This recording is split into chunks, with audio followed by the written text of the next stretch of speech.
Alrighty, so here I have Ben Tossell, who is used to work at Product Hunt and now he's doing his own thing with newCo. But I will let him introduce himself. So Ben, can you tell us a little bit about you and what you're working on? Yeah, sure. I used to do social media ads a while ago out of university, and then I was in a load of Slack groups in Maker Hunt and some startup Slacks, just being that annoying person, speaking to everybody and trying to help and trying to get in on any project I could.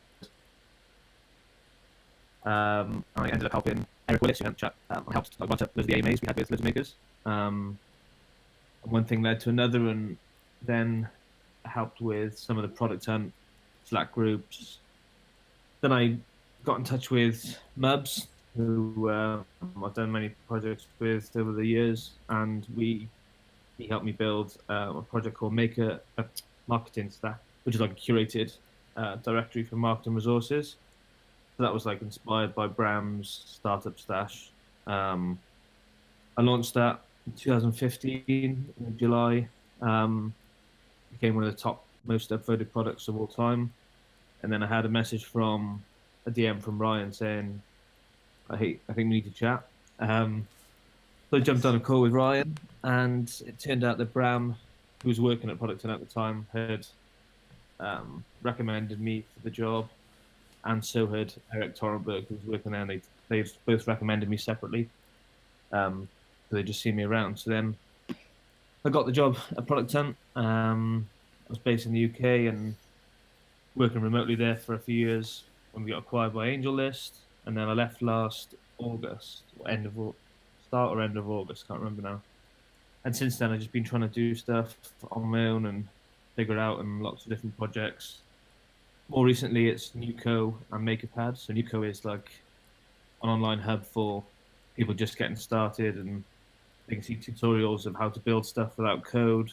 And there's loads of different like tools and ways to get some early beta testers and things. And a sort of spin off from that is MakerPad, which is aiming to be like a full service firm for startups. So I think with VC firms, so say like first round, they've got this big platform with all these services and all these like beneficial things and tools and stuff for their portfolio. I just don't see why there can't be that side of things for other startups who are looking to just sort of get started, um, but aren't necessarily backed by VCs. So that's the vision behind it, and there's lots of things to build and lots of things to do there. But ultimately, the goal of mine and Mubs is just to help makers make things. There's loads of different sort of segues on that, but it ultimately comes down to the same goal. And I think you're probably similar with all this 24-hour startup stuff. I think everything's aligned, and it's funny that everyone goes off and does their own projects, but a lot of it is coming back to makers helping makers and like helping people get started. Nice. So one thing that is really interesting about you, and obviously you created a whole business around it, is the fact that you don't code.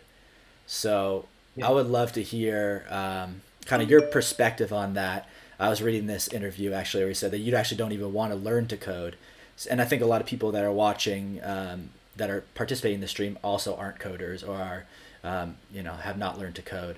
So I'm curious just what you think about that, and as far as no code tools and the future of building products without code. What does that look like? Yeah, well, I mean, I'll probably take back. I don't want to learn to code now because I would like to learn, and I've done some of the front end stuff on newCo because I was just busy building stuff, so I just went in and played around with things. But I by no means know how to make a project. Ooh. You there? Oh, lost you for a Yeah, lost second. Yeah, no worries. Um, yeah, so I would like to code. I just feel like I've got to put in loads of hours to do it, and I feel like my hours are probably spent better elsewhere at the moment. Um, and I think there's so many, like you said, there's so many tools out there to get you started. So my big thing is more that you can't use code or not being able to code as a reason to get started, whatever the tools you have in your toolkit are whatever you should use to get something validated. So if you can code, then great, use code. But if you can't, there's so many tools out there that you can use. Like I've ended up with a little sort of stack myself that I always end up going back to. There's card CARRD.co from AJ, which is a fantastic way to just build a website in literally minutes. And then, I mean, I started building things with card and I'm tweeting him asking for different features or if I could do this and just showing him sites that I was building. And from that, he then built different integrations like the Zapier integration that was already within card, Stripe payments, and now there's an Airtable function as well. So there's loads of things there that tool is coming on really nicely. So Airtable itself is pretty powerful tool for like back end stuff or faking the back end. Typeform is a great one for like interactive forms. You know, there's like a calculator on the back end that you can build funny things with. And then what else do I use? I use Webflow a lot recently. I think just you can make such awesome looking sites without really knowing or being able like being an actual designer. I'm sure people will put that great, but I give it a go. And I just think there's just so many of these tools that are getting better that you can literally stitch things together with Zapier and you can make something feel like a fully fledged startup. I know that Levels did. It was like a luggage, like pick up your luggage or something with Yeah, I remember car. that. Yeah, so he did that, and then I thought, oh, I'm going to do the same. So I literally did the same setup for collecting rubbish in London, and I had loads of people inquire, and I was like, even on the landing page, I said this is not a real thing, so like, you don't need to inquire. But people just kept on inquiring about picking up stuff. I was like, yeah, I'm not going to be picking up your rubbish, but it was just a concept. So yeah, I mean, there's things like that that people don't even realize aren't sort of real. Um, yeah, just think so many things getting better that I mean, there's endless opportunities. There's Yorumi does a great job with studio time when he uses ShareTribe to put together like an Airbnb style marketplace, and that can be sort of tweaked in many different ways. So there's always a way to get started with stuff. I mean, newCo started with a Webflow. No, it started off with an email with a link to a Typeform for a payment.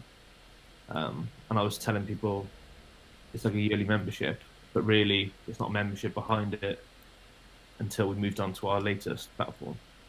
But I mean, you can get payments off an email, off a tweet, off anything. There's such a low barrier to get that going. There's no reason to wait to get anything validated, and that's all without code. So, yeah. Sweet. So, what are some of the so, as you're saying, newCo is a community and a platform to launch products with no code. I'm curious, what are some of your favorite projects, or some of the projects that got the most traction so far out of that program? Well, we almost had like a platform for people to build their own platforms. So we made like a programs section. I say we, it's mostly Mubs. We got Women Make to host a program on there, which is like just ship it in just fucking ship it in 30 days or something like that. And the stuff that people came out with, I think you've got is it Anne who's on the next interview. She made a book, Make and Shine, Yeah. book in about 30 days.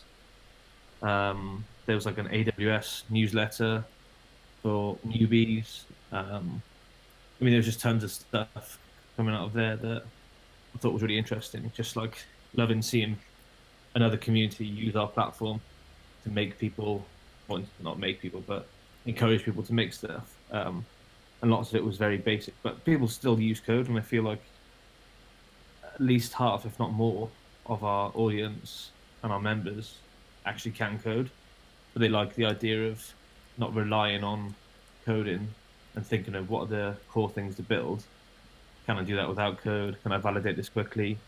And then you've got like the time limit. So like with 24-hour startup, there's the same sort of thing, which I think is like a really important that people need that time limit, because sometimes if you have an ongoing hackathon, like Product Hunt last year, I think it was a 30-day one, but there's not enough momentum going through it. So then people drop off, even things like the YC startup school. I feel like people drop off because the momentum slows down, Yeah. things change. You need like people around you that makes it like just picks you up and you can see other people's progress. Yeah, I think that those programs are really interesting. There's a few going on now. There's the from Prototyper. There's a challenge at the moment. Cool. So I was looking through one of your interviews, and it was interesting to hear about the time after you left Product Hunt. So take a little trip down memory lane. I know that you said that I think it sounded like you kind of struggled a little bit before you found this idea to build newCo. For any people online that are, have a full time job and thinking about leaving it, or some people that are looking to start their own side project, can you take us through that time when you were before you really landed on this idea that was working with newCo? Yeah, and I mean, by all means, I'm not now comfortable and made it. It's still a struggle. So, um, don't like go anywhere. Um, yeah, when I was at Product Hunt, I was always launching new things because I was. It was like that. It was that momentum for me because I kept on seeing people launch stuff every day. I thought, fuck, I can do this. I can make stuff. So I would start putting out projects, and then I'd want to do more. So then I think just at the end of Product Hunt, I was thinking of it was something called Day Dot, which is what my original subscriber list came from, and that was I'll make your MVP for you Mm. in like Cards, Zapier, Airtable, and that was like for $300 or something, $500, and I had loads of people really interested in it. I did a little challenge called 10 startups in 24 hours, which are all just like MVPs. So people gave me a bit of shit for calling it a startup, but that's a different Welcome to the topic. club. You know, many people. Um, so I did that, and then got loads of momentum, and people just really signing up and like thinking that this was going to work. And I was like, oh sweet, this is going to be great. I'll be able to get loads of people paying for this, and off I go. Was setting off I made my landing page, and this must have been just at the time when I was leaving, and oh no, I think I'd left. And then I sent out the email saying it's live, like come get your MVP. I didn't get one sale, and I was like, Really?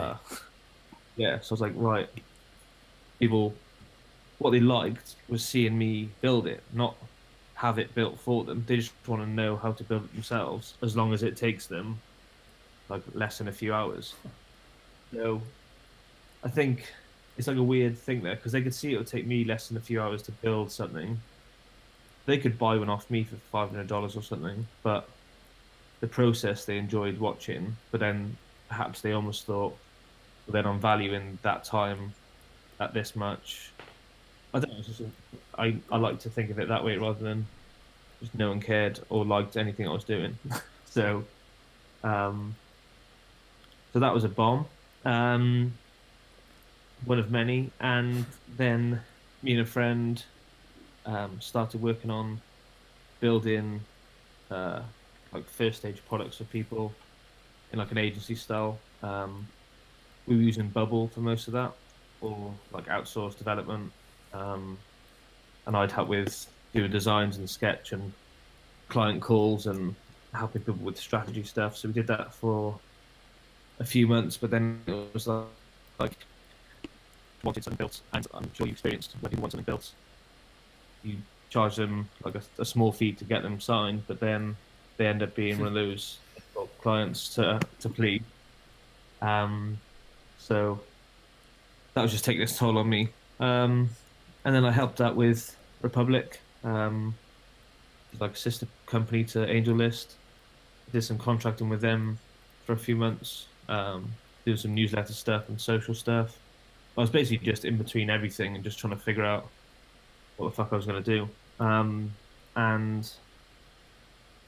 then there was a project that I won't really go into because it wasn't a great outcome. I don't want to mention any of the people involved really. But basically, try to start something. It didn't go well. Um, but we'd raised money, so there's like a bad exit there after like 2, 3 months. Um, so now I was sort of back thinking, okay, what am I going to do? Um, and then I just kept on looking through all the indie hackers interviews and thinking, well, I've got to do something. I do want to do my own thing so that it's not in the hands of anyone else. I was just thinking, what could I do? I was like, well, people liked watching me build these MVPs. Like I could somehow like record them or something. Is there a business in that? And then I saw things like Egghead and Go Rails, like these screencast businesses.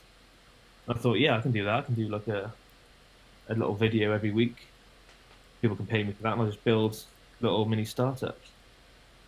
So I sent out an email to the people who had signed up for Daydot the year before, and then and some people from like when I'd written some articles on Medium, and I got like 15 sales in the first email I sent out. I didn't even have a landing page. It just said I'm going to do tutorials every week, and then $50 or whatever it was, just to get signed up for the first membership. And people paid, so I thought, okay, I've got to do this now. It's a bit late. I started doing that with a Webflow page and just putting out tutorials every week. Then that's hard. It's hard to do. Think of a new project, record it all, speak properly on a thing, edit it, make everything look good. I was just like, I am not enjoying this. I like building the stuff and then just talking to people about projects. So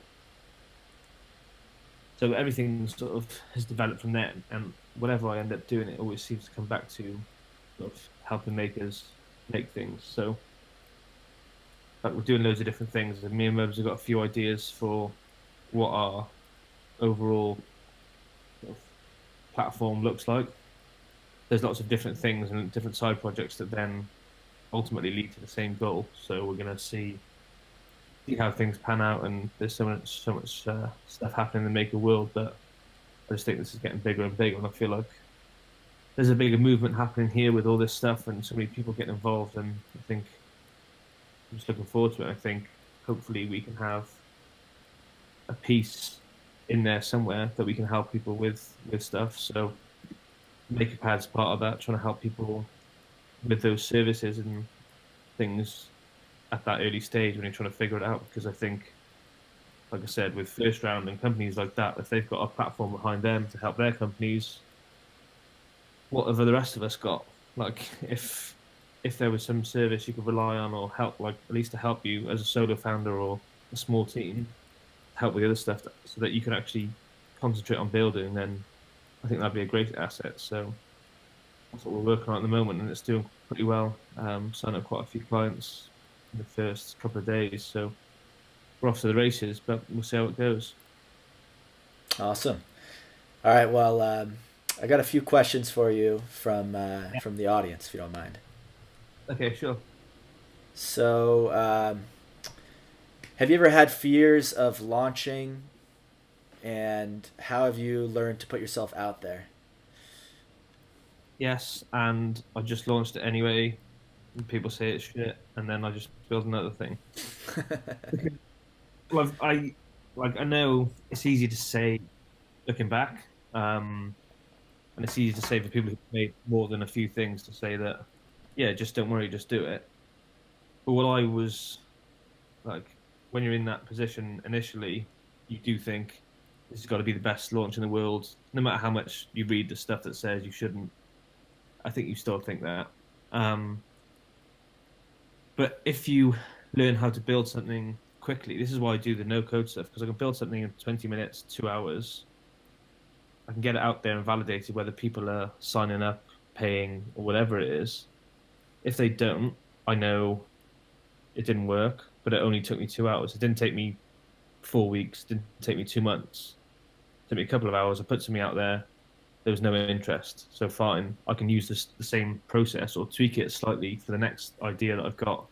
Because most of us have a list of ideas. So how can I then apply that to the next one? So I must have launched 30 plus things, like publicly, and probably another 10, 20 that went absolutely nowhere. So, I mean, loads of them are absolutely terrible. I'm not going to lie about that. I mean, loads of them look very basic. It's just like, is there that spark in something that I post that makes me think, oh, there's something behind this? And sometimes it's wrong. Like with that day dot stuff, the MVP stuff, I thought there's something behind this. But then I think that learning came back around a year later with people wanting to watch me build stuff without code. But yeah, I think you just got to do it and just do it quickly so that it's not as painful to let go of a project. It's interesting you say how you notice the spark. Sometimes you'll see products that do really well from platforms like Product Hunt, but maybe don't catch on the long term, and then vice versa. Something doesn't really hit on Product Hunt. How do you know if a project, and especially you worked at Product Hunt, so you've seen a million products. How do you know if it has that spark? Yeah, I think that's one of those things that you read. There was an article the other day from Superhuman about product market fit. You feel when you're not in it, and you feel when you are in it. Like if there's people reaching out to you, like going out of their way to say, "This is awesome. I've been waiting for this. Like this is exactly what I need." That sort of stuff. Or there's just multiple people signing up, paying off an email or whatever it is. You feel like there's something there. But like the big thing you said, so many people put their chips on a product at launch. Like I have to get in the top 3 or 5, otherwise I won't get the newsletter. But it means absolutely nothing if there's nothing else behind it. There's so many. You go through all the top products on Product Hunt. Marketing Stack, my one, which must have like 4,500 upvotes or something. It's not even live anymore. It doesn't even exist because I sold it and it's just not there. It's like it doesn't matter that it has that much upvotes. And I see people like similarly, you can see companies that have raised tens of millions, even companies like Lambda School, which everyone I think on Twitter can see is a fantastic company. I don't even think that did very well when that was on Product Hunt. So I don't think people should be looking like that. That's just to help you a little boost, really. Yeah. Yeah, I mean that's one of those things I had to hear over and over again. It was a nightmare. Yeah, that's one thing that in our Telegram group for the 24-hour startup, I've been telling people that everyone's very concerned about their Product Hunt launch, especially because there's going to be so many products that get launched tomorrow and over the next probably couple of weeks. I'm trying to tell them the Product Hunt launch is, if it may not even, like your product that you're making might not even be in the right niche for Product Hunt. So it may not even do well on Product Hunt just because it's not the right audience. But a lot of people do really get caught up in having a successful Product Hunt launch and thinking that that's going to be what makes or breaks them. So Yeah, absolutely. I think those are people like Mubs. He won't mind me saying this, I hope. He's made like 60 products or something, and some of them do super well. And he even launched one today, and it's like it was like 20 upvotes last time I saw it because it's about crypto. So that's in a niche that some people on Product Hunt on a Friday might not care about. So it doesn't mean that it's a bad product or anything else. It's just like it is. I think it's another one of those vanity metrics that's come into play over the last few years when Product Hunt has become prominent. Obviously, everyone loves a good Product Hunt launch, but yeah, people just need to not hang too much hope on that. cool. All right, I got one more question for you. What's one piece of advice you have for others that are like a lot of people in the product? What's your advice for those makers? Just part of that question. Was there anything? Oh, you missed it. Just the advice for there's a lot of first time makers in the 24-hour startup. What's your advice for them for launching and being successful? Ooh, being successful is a difficult one because, like I said, I'm probably not there yet. But just in terms of like making something is be really strict with your prioritization. Stop thinking that you need everything in there because you probably don't. Um, Look for the stuff that's higher impact and easier to do than the other way around. Um, and just try and figure out your process. Like for me, learning how to code something or like cloning, um, so cloning like Hacker News or something, for me, the best choice would not be to go into GitHub and try and clone an open source project like that. It would be going on to Brankit WP, which is like a WordPress plugin, and that does the same thing essentially. Just think of like what are the things you can do quickly to validate the exact same thing, whether it's writing 1,000 lines of code or not. So just be quick about it. Cool. All right, so where for everyone watching, and hopefully this will be recorded, and I'll put it on YouTube or something like that. So, where can people find you, and also the projects you're working on? Well, I'm on Twitter at Ben Tossell, TOSSELL, and newco.app and MakerPad.co. They're all on my Twitter bio anyway. So All right, cool. Well, thanks for jumping on, man. Thanks for being the first interview, and I hope everyone here enjoyed it. yeah, thanks a lot, mate. All right, man. Take it easy.